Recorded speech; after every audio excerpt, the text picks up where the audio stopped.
They say a man's weakest moment reveals his true character. Mine came when my testosterone dropped to dangerous levels and my body started falling apart. But it wasn't my illness that nearly destroyed me. It was discovering what my wife was doing while I fought to survive. My name is Ashton Carter. I'm 42 years old, and until recently, I thought I had it all figured out. I work as a software engineering manager at TechCore Solutions in Austin, Texas. Good job, solid paycheck, respected by my team. I've got 2 kids, Daniel, who just turned 14, and Lily, who's 10. They're my world. And then there's Casey, my wife of 16 years. Or at least, she was my wife. It started about 8 months ago. I've been feeling off for weeks, exhausted all the time, gaining weight despite hitting the gym 5 days a week, zero motivation. I figured it was just the stress of managing a team of 30 engineers, the endless deadlines, the pressure. But when I started waking up feeling like I'd been hit by a truck, I knew something was seriously wrong. I made an appointment with Dr. Richard Palmer at Austin Medical Center. He ran a full panel of blood tests, and when the results came back, he didn't sugarcoat it. Your testosterone levels are dangerously low for a man your age, Dr. Palmer said, tapping his pen against my chart. We're talking about levels I'd expect to see in someone 20 years older. I sat there in his office, staring at the numbers on the paper. How bad are we talking? Bad enough that it's affecting every aspect of your health. Your energy, your mood, your metabolism. We need to start treatment immediately. That night, I decided to tell Casey over dinner. We'd always been a team, or so I thought. I figured she'd be supportive, worried even. We sat down at our usual spot in the kitchen. Daniel was at soccer practice. Lily was upstairs doing homework. So, I went to the doctor today. I said, pushing my food around my plate. Casey glanced up from her phone. Oh yeah? Everything okay? I took a breath. Not exactly. Turns out my testosterone levels are really low. Dangerously low, according to Dr. Palmer. She set her phone down, but her expression was strange. Not concerned, not sympathetic. Almost annoyed. What does that mean? She asked. It means I need treatment. Probably testosterone therapy. Some lifestyle changes. It explains why I've been feeling so run down. Casey nodded slowly, then picked her phone back up. Well, I'm sure they'll fix it. That was it. No questions about the treatment. No asking how I felt about it. Nothing. She just went back to scrolling through whatever was on her screen. I watched her for a moment, feeling something cold settle in my chest. Casey, I said. She didn't look up. Did you hear what I just said? She sighed, finally meeting my eyes. Yes, Ashton. You have low testosterone. The doctor will treat it. What else do you want me to say? I didn't have an answer for that. So I said nothing, and we finished dinner in silence. That was the beginning. Over the next few weeks, things got stranger. Casey started changing in ways that were subtle at first, then impossible to ignore. She'd always been stylish. Teaching art history meant she had an eye for aesthetics, but now it was different. She spent twice as long getting ready in the mornings, trying on 3 different outfits before settling on one. New dresses appeared in her closet, tighter than what she usually wore. Heels instead of flats.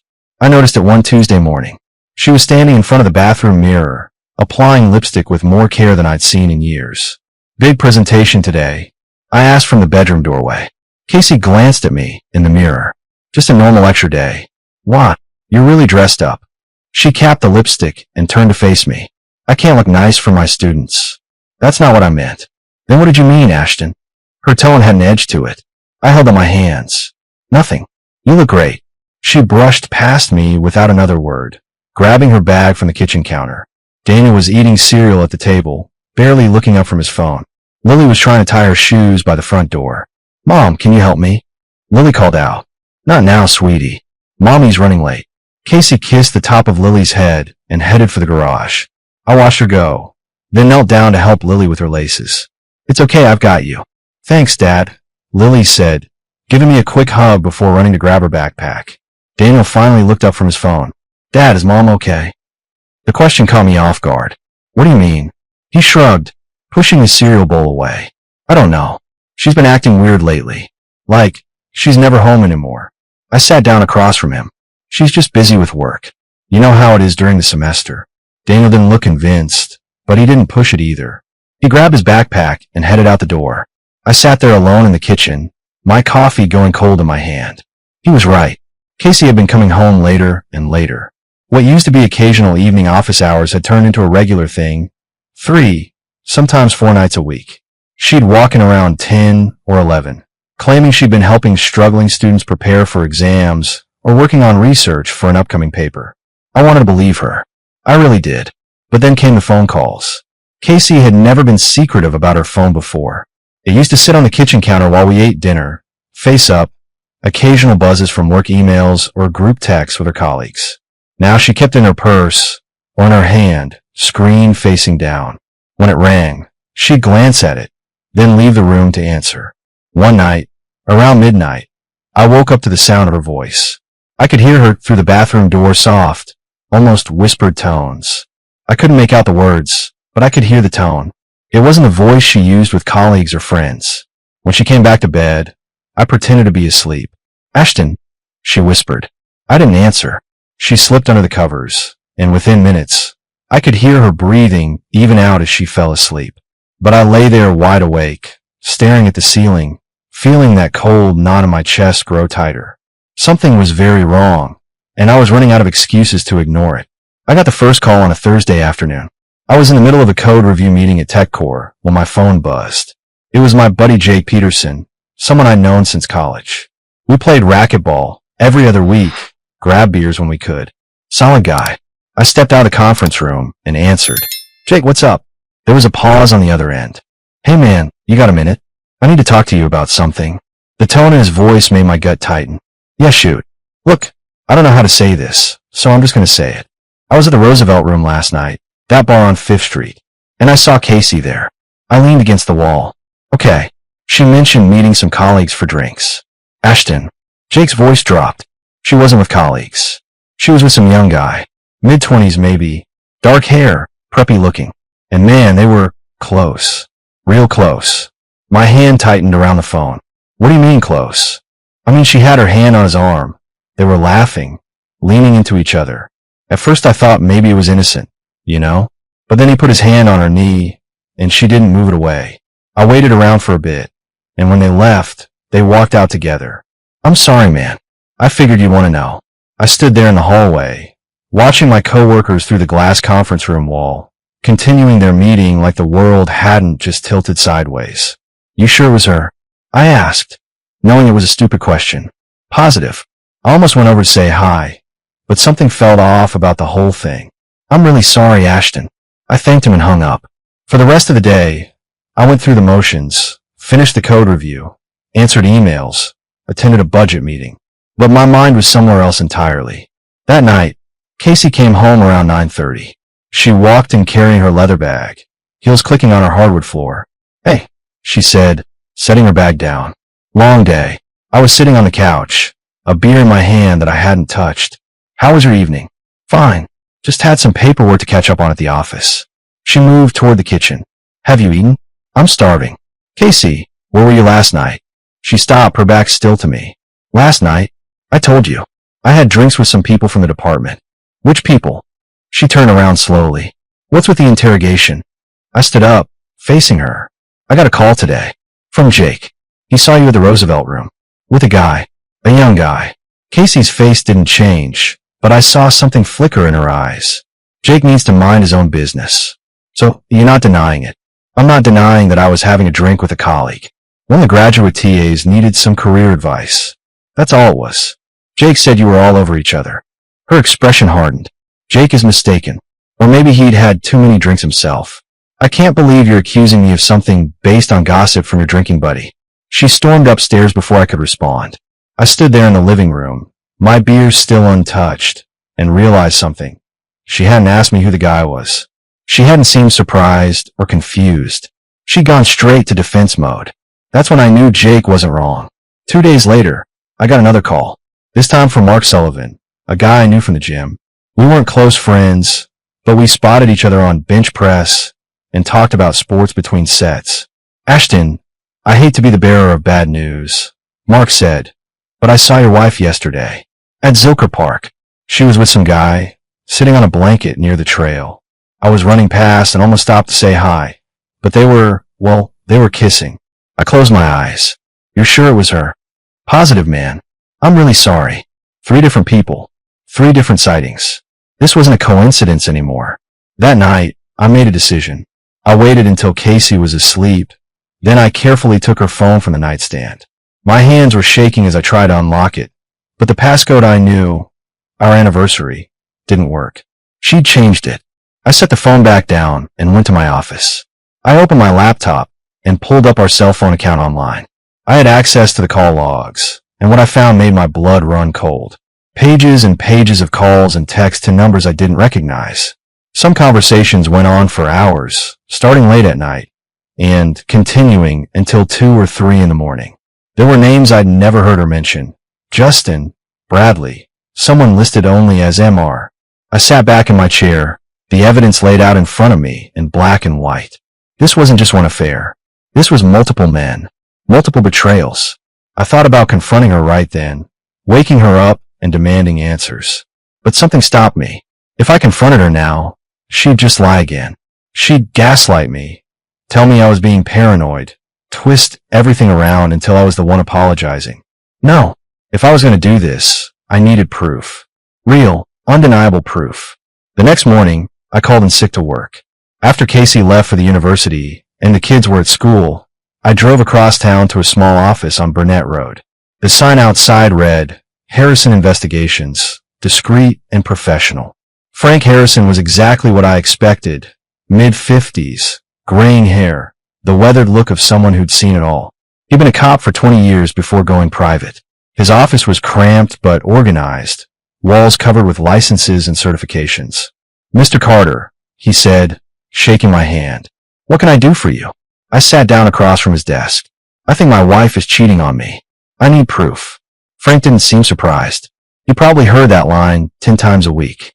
He pulled out a notepad. Tell me everything.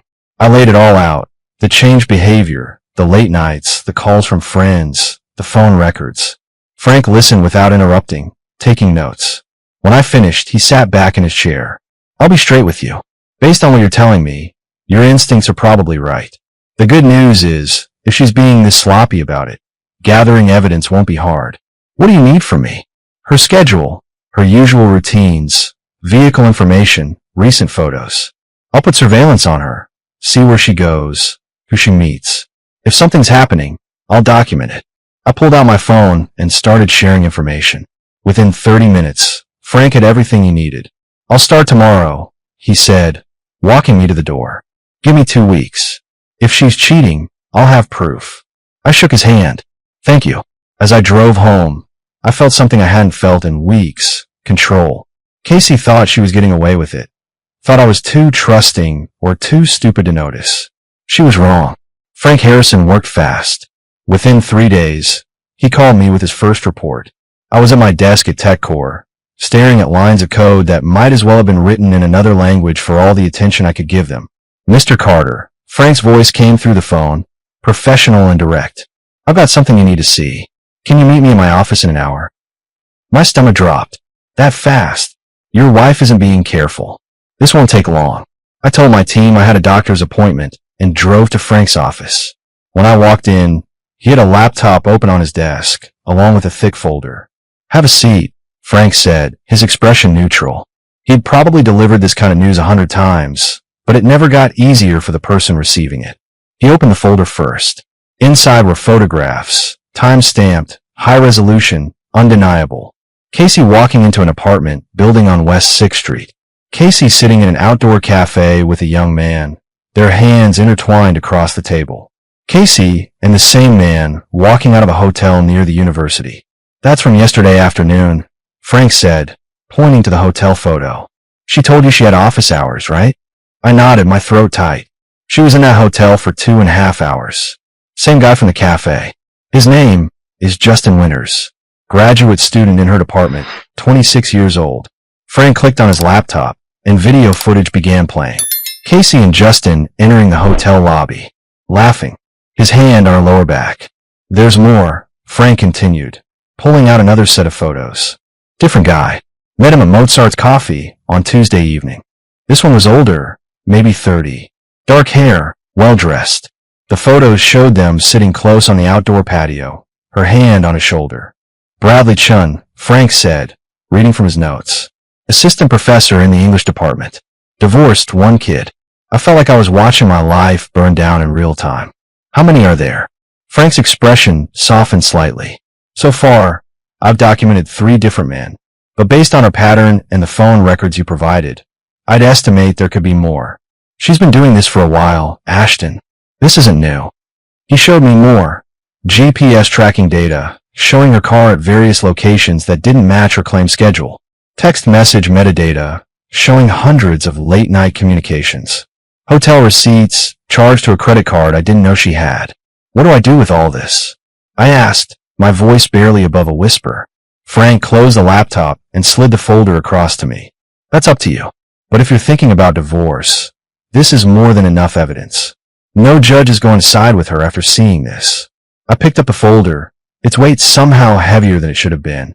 Keep watching her. I want to know everything. You sure? Some guys prefer not to know all the details. I met his eyes. I'm sure. I want every single detail documented. Frank nodded. I'll keep on it. Give me another week. I left his office with a folder under my arm, feeling like I was carrying a bomb. The Casey I'd married, the mother of my children, didn't exist anymore. Maybe she never had. A week later, Frank handed me another folder. This one was even thicker. You were right to tell me to keep digging, he said as I sat down in his office. There are more. He laid out the new evidence methodically. A 4th man, some adjunct professor from another university Casey had met at a conference. A 5th, a graduate student she'd been tutoring privately. The photos were all the same. Intimate dinners, hotel visits, secret meetings. But the worst part wasn't the number of men. It was how calculated it all was. Frank had tracked her movements for 2 full weeks, and every single late night at the office had been a lie. Every faculty meeting had been a cover. She had a system rotating between different men on different nights, keeping them all separate so none of them knew about the others. She's running this like a business, Frank observed, sorting through the timeline he'd created. Tuesday and Thursday nights, Justin. Monday and Wednesday, Bradley. Weekends are more flexible. She'll see whoever's available. I stared at the evidence, feeling something cold and hard settle in my chest where my heart used to be. What about the kids? Well, I'm traveling for work. Frank pulled out another report. I checked those dates. When you were in California for that tech conference last month, she had Justin stay over at your house. 2 nights. In my house. In my bed. While my children slept down the hall. I need to see a lawyer, I said. I know a good one. Rebecca Thompson. She handles high-stakes divorces, and she doesn't lose. Frank gave me her number, and I called from his office. Rebecca could see me that afternoon. Her office was in a sleek building downtown, all glass and steel. Rebecca herself was mid-50s, sharp-eyed, with the kind of presence that made you sit up straighter. She listened to my story without interrupting, occasionally making notes. When I finished, she leaned back in her chair. Mr. Carter, you've done something very smart by gathering this evidence before confronting your wife. Most men confront first and regret it later. You have an airtight case here. What are my options? With this level of infidelity and the documented evidence, you're in the driver's seat. Texas is a community property state, but infidelity can influence how property is divided, especially when it comes to marital waste, money she spent on these affairs. We can also use this for custody arrangements if needed. I want primary custody, I said immediately. She's been lying to our kids just as much as she's been lying to me. Rebecca nodded. We can make that happen. The question is, how do you want to proceed? Quick and surgical, or do you want her to see it coming? I thought about Daniel's question. Is Mom okay? I thought about Lily asking for help with her shoes while Casey rushed out to meet another man. I thought about 14 years of marriage that had apparently meant nothing to her. I want to disappear, I said. I want to file, serve her the papers, and be gone before she even knows what hit her. Rebecca smiled. Not a warm smile, but an approving one. I can work with that. Give me 3 days to file the paperwork. In the meantime, start moving your assets. Open a separate bank account. Transfer funds. Document everything you own. And whatever you do, don't let her know you suspect anything. She has no idea. Good. Keep it that way. The element of surprise is your greatest weapon right now. I left Rebecca's office feeling something I hadn't felt in weeks. Powerful. Casey thought she was getting away with it. She thought I was too busy with work, too trusting, too naive to notice. She was about to find out just how wrong she was. Rebecca moved fast. Within 72 hours, she had everything ready. Divorce papers filed with the court, asset protection in place, custody arrangements drafted. Now came the hard part, executing the plan without tipping off Casey. I started moving money carefully, not all at once. That would raise red flags, but in increments that looked normal. Transferred funds to a new account at a different bank, one Casey knew nothing about. I documented every shared asset we owned. The house, the cars, investment accounts, even the furniture. Rebecca wanted a complete inventory. "You're being thorough," she said during one of our meetings. "That's good. Most clients are too emotional to think this clearly. I'm running on anger right now," I admitted. "That's keeping me focused." The hardest part was acting normal at home. Every night, I'd come home to Casey making dinner or grading papers, pretending everything was fine. She'd kiss me on the cheek, ask about my day, help the kids with homework. The performance was flawless. One evening, she was particularly affectionate. She made my favorite meal, grilled salmon with roasted vegetables, and we ate dinner as a family. Daniel talked about his upcoming soccer tournament. Lily showed us a drawing she'd made in art class. It almost felt normal, like the life we used to have. After the kids went to bed, Casey poured 2 glasses of wine and sat next to me on the couch. "I feel like we haven't really talked in a while," she said, her hand on my knee.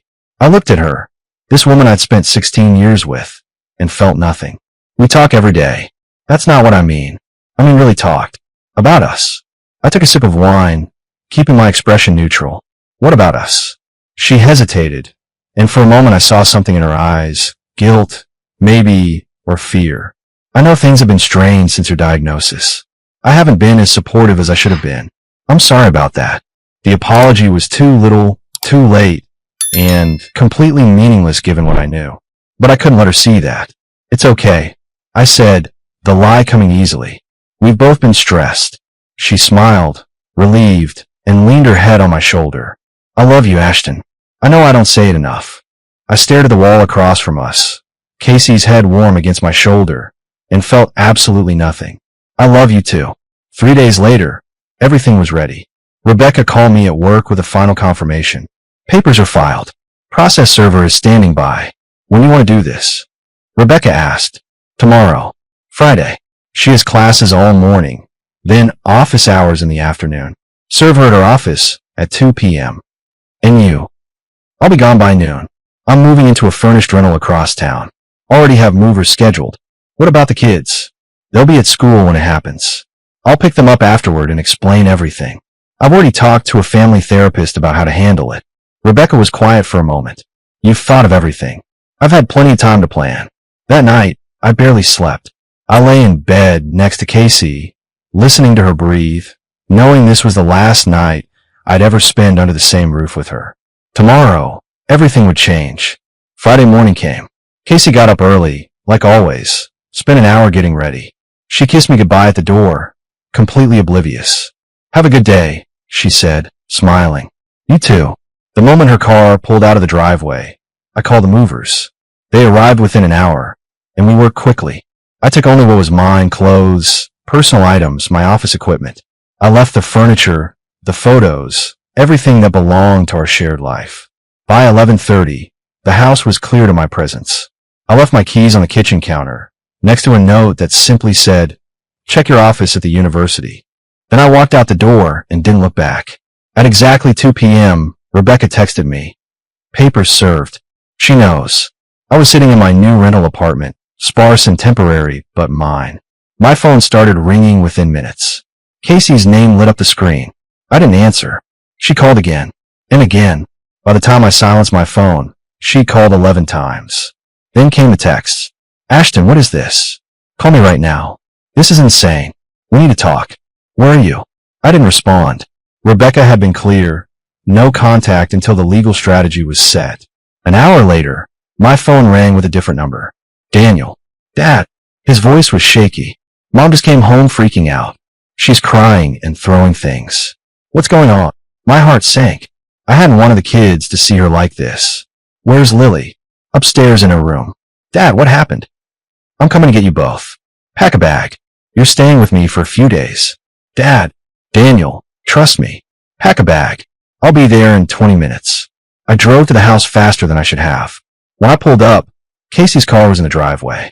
Through the window, I could see her pacing in the living room, phone pressed to her ear. I walked in without knocking. Casey spun around when she heard the door. Ashton. Her eyes were red. Mascara streaked down her face. What the hell is this? She held up the divorce papers, her hands shaking. It's exactly what it looks like. You can't just leave. We have a family. We can work through this. I kept my voice level calm. Work through what, Casey? Your affairs with multiple men? The lying? The sneaking around? Her face went pale. I don't know what you're talking about. I pulled out my phone and opened the folder Frank had sent me. Photos, videos, evidence. I held it up so she could see. Justin Winters, Bradley Chun, 3 others whose names I can't even remember because there were so many. Hotels, apartments, restaurants. Should I keep going? Casey's mouth opened, but no sound came out. For the first time since this whole thing started, she had no lies ready. I hired a private investigator. I continued. I have documentation of everything. Every lie, every meeting, every hotel room. It's all in those divorce papers you're holding. Ashton, please. Daniel. Lily. Let's go. I called up the stairs. Both kids came down, backpacks on their shoulders. Daniel looked between his mother and me, his face confused and angry. Lily was crying. Casey stepped toward them. Kids, your father is being irrational. Don't. I said, my voice hard. Don't you dare lie to them too. Daniel's eyes widened as understanding dawned. Lily just cried harder. I put my hands on both their shoulders. Come on. We're leaving. You can't take my children. Casey shouted. There are children. And according to the temporary custody arrangement in those papers, they're staying with me until the court hearing. You want to fight that? Call your lawyer. I guided Daniel and Lily toward the door. Casey stood frozen in the living room, the divorce papers crumpled in her hand, watching her family walk away. As we got in the car, I heard her voice one last time, broken and desperate. Ashton, please. I started the engine and drove away, my kid silent in the back seat. My marriage officially over. 3 months later, I walked into the Travis County Courthouse with Sarah Mitchell by my side. Yes, that's Sarah, the nurse who'd taken care of me during my treatment at Del Seaton Medical Center. We'd stayed in touch after my discharge, coffee meetings that turned into dinners, long conversations that reminded me what it felt like to be with someone honest. We weren't officially dating, but there was something there, something real. And today, I wanted Casey to see that I'd moved on. Rebecca met us at the entrance, briefcase in hand. Ready, more than ready, I said. The courtroom was exactly as I'd imagined. Wood paneling, high ceilings, the kind of place where lives got divided up and futures decided. Casey was already there with her lawyer, sitting at the defendant's table. She looked thinner than I remembered, tired. When she saw me walk in with Sarah, her face went completely pale. I watched her mouth open slightly, trying to form words that wouldn't come. Sarah noticed too and gave my hand a gentle squeeze. She looked speechless, Sarah whispered. Good, I replied. The hearing began. Rebecca presented our case with surgical precision. Every photo, every document, every piece of evidence Frank had gathered. Casey's lawyer tried to mount a defense, claiming the affairs were a result of my emotional unavailability during my health crisis, but it fell flat. Then came the testimony. Daniel, now 15, had chosen to speak. The judge allowed it given his age. Your Honor, Daniel said, his voice steady despite his nervousness. My mom lied to us every day. She missed my soccer games, my sister's recitals, family dinners. Also, she could be with other people.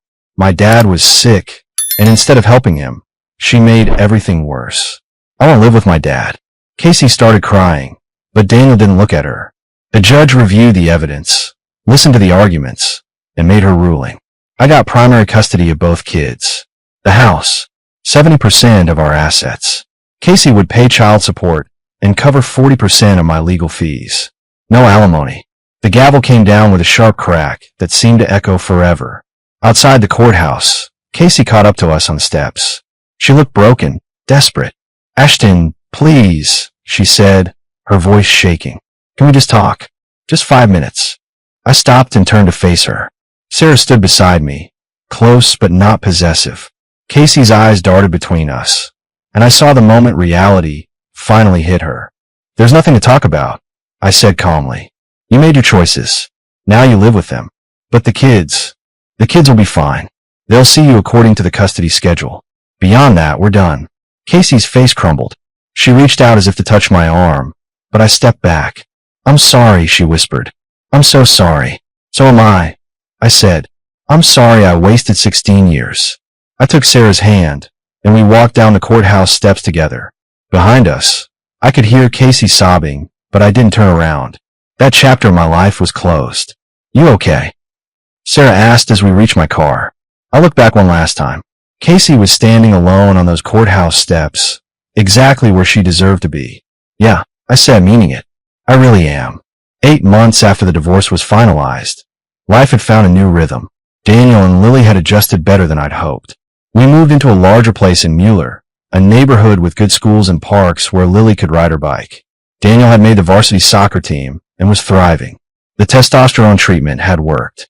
I felt like myself again, energized, focused, stronger. I'd even gotten a promotion at Tech Corps, leading a new division. The illness that had once seemed like a curse had actually saved me. If I hadn't gotten sick, I might never have noticed what Casey was doing. Sarah and I had been officially together for 4 months now. She was everything Casey wasn't. Honest, present, genuinely caring. She got along great with the kids. Lily called her Miss Sarah and had started asking when she'd be moving in. We weren't rushing, but we also weren't pretending this wasn't serious. One Saturday afternoon, I was teaching Daniel how to change the oil in my car when my phone buzzed. A text from an unknown number. I heard you're engaged. Congratulations. I hope she makes you happy. Casey. I'd changed my number months ago, but she'd clearly found a way to reach me. Daniel noticed my expression. Mom. Yeah. What did she say? I showed him the text. Daniel rolled his eyes. She's not even getting her facts right. You're not engaged. Not yet, I said with a small smile. He looked at me, surprised. Wait, are you thinking about it? Maybe. Eventually. When the time's right. Daniel grinned. Sarah's cool. Way better than Mom. I ruffled his hair. Don't say that. It's true though. Sarah actually shows up. She came to my last 3 games. Mom hasn't come to one since the divorce. He was right. Casey had visitation rights.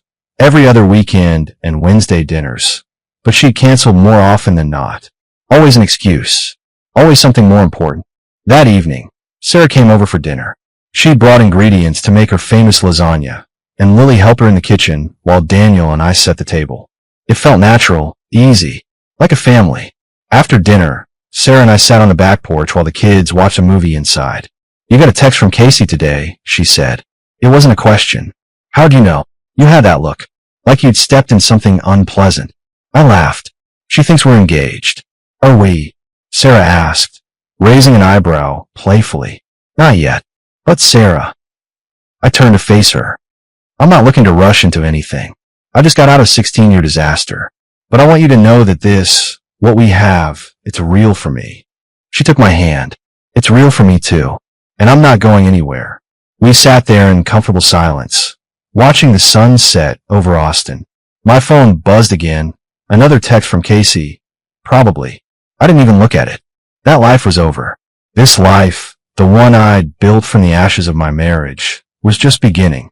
I had my kids, my health, my career, and someone who actually valued me.